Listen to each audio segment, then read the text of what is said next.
সম্মানিত ভিউয়ার্স, আসসালামু আলাইকুম। আমি আরেকটি গরুর ভিডিও নিয়ে আপনাদের মাঝে চলে আসলাম, যেটা আমার খামারের গরু। তো আপনারা অনেকে বলেন যে গরু পালি গরুর স্বাস্থ্য হয় না, গরুর স্বাস্থ্য ভালো হয় না। তো দেখুন, আমি মূলত হাড্ডিসার চিকন গরুগুলা কিনি। যেগুলা গরু হাটে অচল, সেই গরুগুলা পালি। এই গরুটা ৩.৫ মাস আগে কিনছি। আ ৳৪৩,০০০ দিয়ে এই গরুটা ৩.৫ মাস আগে কিনছি। আজকে বিক্রি করব। গরুটি আজকে বিক্রি করব। টাকার সংকট বিধায় গরুটি বিক্রি করব।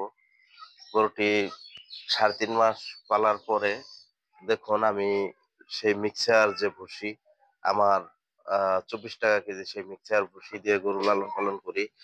আসলে গরু কখনো বাহিরে বাহির করি নাই। বিধায় গরুটা আহ হাঁটাহাঁটি করতেছে, ছটফট করতেছে। তো আমার খামারে ৭ টি গরু আছে। সবগুলো গরুই কিন্তু আমি সেই মিক্সচার ভুসি দিয়েই লালন পালন করি। আমি সেই ৳২৪ কেজি মিক্সচার ভুসি দিয়ে এই গরুটি পালি। এটি মূলত ভুসিটি হলো ৭ টি উপাদান দিয়ে তৈরি। আগে ৫ টি উপাদান ছিল। এখন আরো ২ টি উপাদান যোগ করা হয়েছে। সেই উপাদানগুলো হলো বাদাম ভাঙ্গা, বাদামের খোসা, রাইস ব্রান, চিটাগুড়, ভুট্টা, খাবার সোডা ও টক্সিন। এই ৭ টি উপাদান দিয়ে মূলত সেই ভুসিগুলা তৈরি। দেখুন আসলে গরুর স্বাস্থ্য। এই গরুটা কিন্তু আমি ৩.৫ মাস পালছি। আ ৳৪৩,০০০ দিয়ে নিছিলাম।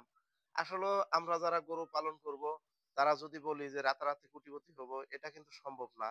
এই রাতারাতি কোটিপতি হওয়া কিন্তু কোন ক্রমেই কখনোই সম্ভব না। আমাদের অবশ্যই ধৈর্য ধারণ করতে হবে। গরু ধৈর্য ধারণ করে পালতে হবে। যদি ধৈর্য ধারণ না করি, তাহলে কিন্তু আমরা গরু পালন করতে পারবো না। আমাদের পরিশ্রম করতে হবে।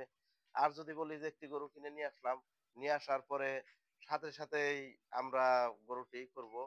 আ আজকে কিনে নিয়ে আসলাম, কালকে ৳১০,০০০ লাভ করব। এটা কখনোই সম্ভব না। কারণ একটি জিনিস পালতে হলে আপনাকে অবশ্যই ধৈর্য ধারণ করতে হবে। ধৈর্য ধারণ করে তারপর সে জিনিসটি পালন করতে হবে। পরিশ্রম করতে হবে।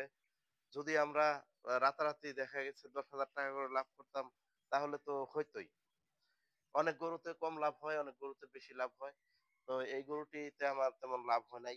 কারণ হলো যেটা আমি ৳৩৪,০০০ দিয়ে গরু কিনছি সেটা এখন ৳৮০,০০০ হবে। কিন্তু এই গরুটি একটু বাড়ছে কম। একই সাথে গরু নেওয়া এই গরুটি একটু বৃদ্ধি হইছে কম। তবুও আমি এই গরুটি ৳৪৩,০০০ দিয়ে নিছি। ৳৪৩,০০০ দিয়ে নেওয়ার পরে আমি ৩.৫ মাস পাললাম। আজকে আমি গরুটি টাকার সংকটে বিক্রি করে দিব। আমার আসলেও টাকার দরকার। ৳৫০,০০০-৬০,০০০ দরকার। বিধায় আমি গরুটি বিক্রি করে দিতেছি। তো আসলেও সেই মিক্সচার ভুসি কিন্তু আমার মূলত খামারের মূল খাদ্য তালিকায় আছে। সেই মিক্সচার ভুসি দিয়ে আমি গরু লালন পালন করি। তো সবাই ভালো থাকুন, সুস্থ থাকুন। আসসালামু আলাইকুম।